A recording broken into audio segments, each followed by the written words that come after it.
আওয়ামী লীগের ভোট পাওয়া নিশ্চিত করতে যাচ্ছে জামাত ইসলামী। জামাতের অসাধারণ রাজনীতি। অবাক হচ্ছেন যেটা আবার কেমন কথা যে আওয়ামী লীগের ভোট যেন জামাত পায়, এটা জামাত নিশ্চিত করবে। হ্যাঁ, এটা নিশ্চিত করবে, তবে কিভাবে? সম্পূর্ণ জায়েজ পদ্ধতিতে, উল্টাভাবে কেউ নেবেন না।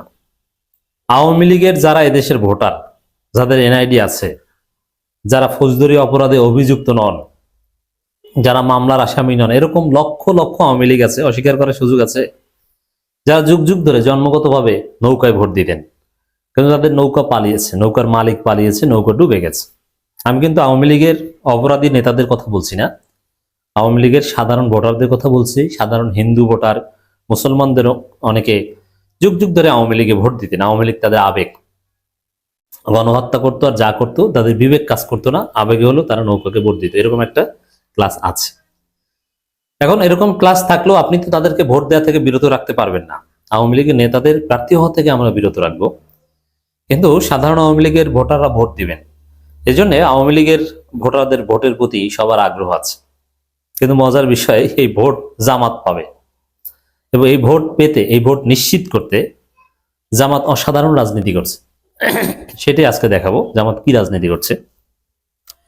দেখেন, জামাত ক্ষমতায় যাবে, এটা চূড়ান্ত কথা। আর ক্ষমতা যাবে বলে, ক্ষমতায় যাওয়ার জন্য পারিপার্শ্বিক পরিস্থিতির যে হেল্প পাওয়া দরকার, এটা জামাত পাবে। অটো পাবে অনেক ক্ষেত্রে। এই জায়গায় দেখেন, আওয়ামী লীগের ভোট পাওয়ার জন্য বিএনপি পাগল কুত্তার মতো হয়ে গেছে, কিন্তু কোনো লাভ নাই, পাবে না। বিএনপি কি করছে আর জামাত কিভাবে ভোটটা নিশ্চিত করছে দেখেন। বিএনপি সরাসরি ৭১ চেতনার কথা বলছে, যদি ওইসব চেতনা টেতনা কেউ গুনে না, কারণ ওইসব চেতনা দেখে ভোট দেয় না। মানুষের দরকার রুটি রুজি, ভালো কর্মসংস্থান, নিরাপত্তা, ভালো চিকিৎসা। চেতনা ধুয়ে পানি খায়, ওটা হচ্ছে ভারতের ষড়যন্ত্র। ৭১ চেতনা, এর চাইতে কোনো ফালতু পলিটিক্স আর পৃথিবীতে নাই। আরে ভাই, ৭১ একটা সেটেল ইস্যু। সবাই এদেশের স্বাধীনতাকে মানে, যারা মুক্তিযুদ্ধ করে দেশটাকে স্বাধীন করে দিয়েছে, সবাই তাদেরকে স্মরণ করে, দোয়া করে, তাদেরকে জাতির শ্রেষ্ঠ সন্তান বলে।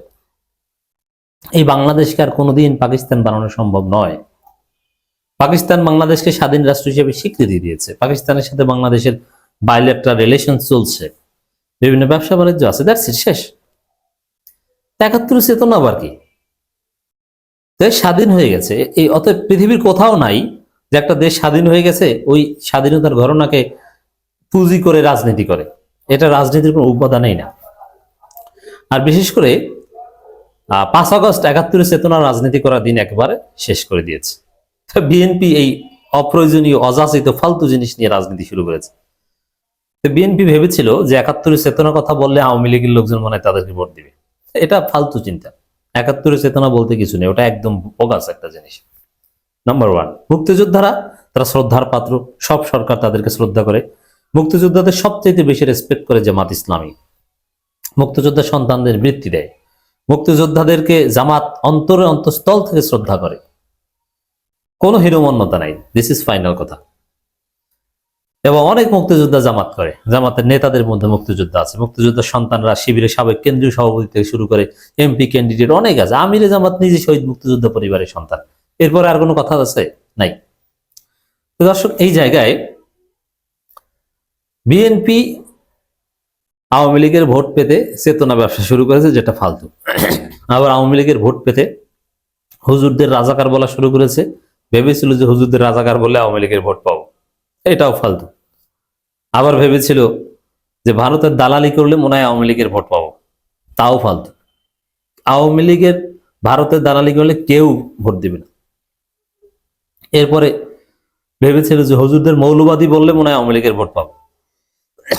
এরকম নানান চেষ্টা করে যাচ্ছে, দেখে যে কোনো কাজ হয় না, এতে আওয়ামী লীগের ভোট একটাও পাওয়া যাবে না। এখন এই যে মৌলবাদী বলা, রাজাকার বলা, এতে যারা ভোট দিত তারা তো জেলে, কিন্তু সাধারণ আওয়ামী লীগের কাছে এগুলোর কোনো দাম নাই।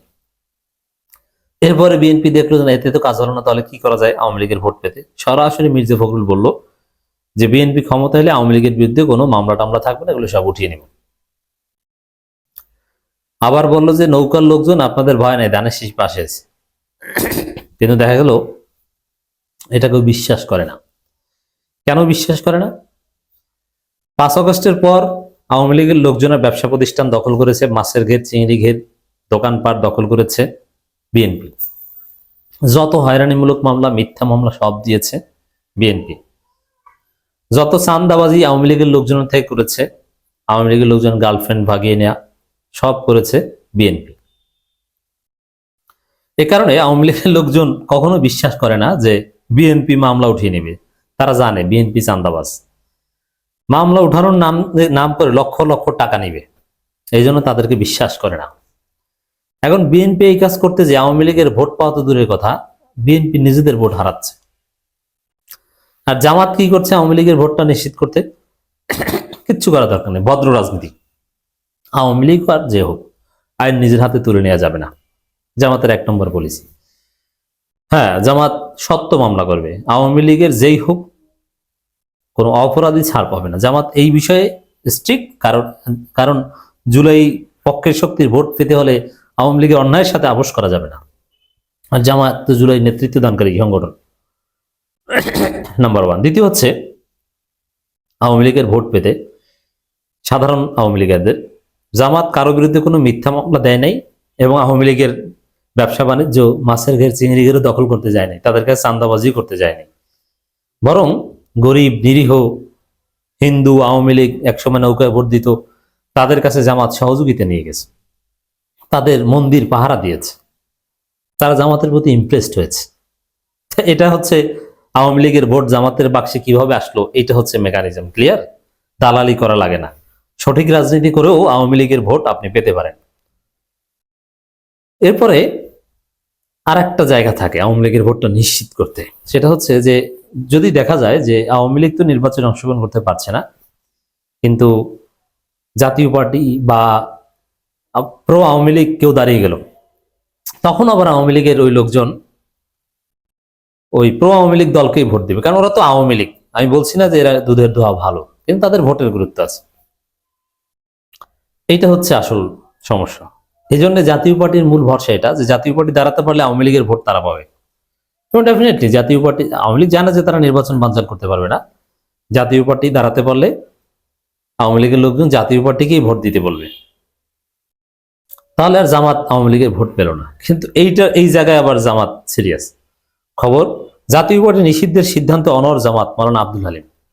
এর মানে জাতীয় পার্টি নিষিদ্ধ করতে হবে। এখন জাতীয় পার্টি আনুষ্ঠানিকভাবে ফরমালে নিষিদ্ধ না করলেও জাতীয় পার্টির লোকজন নির্বাচনে দাঁড়াতে পারবে না, প্রচার প্রচারণা চালাতে পারবে না, অ্যাটলিস্ট এটা নিশ্চিত হবে। অঘোষিত নিষিদ্ধ বলতে একটা কথা আছে, জাতীয় পার্টি অঘোষিত নিষিদ্ধ আকারে হলেও থাকবে, ওটার কোনো ভ্যালু নেই। দিন শেষে যেটা দেখা যাবে, জামাতের এই যে অনড় অবস্থান, এর কারণে যে আওয়ামী লীগের লোকজন জাতীয় পার্টিতে ভোট দিবে সেই সুযোগই পাবে না। আর বিএনপিতে তো ভোট দিবেই না, কারণ আওয়ামী লীগের লোকজন ব্যবসা বাণিজ্য দখল করবে, চাঁদাবাজি, চাঁদা চাইবে। যেন জামাত তাদের কাছে নিরাপদ, কারণ জামাত তাদের নির্যাতন করবে না, মিথ্যা মামলা দিবে না। এইভাবে নিশ্চিতভাবে আওয়ামী লীগের ভোট জামাত পাবে।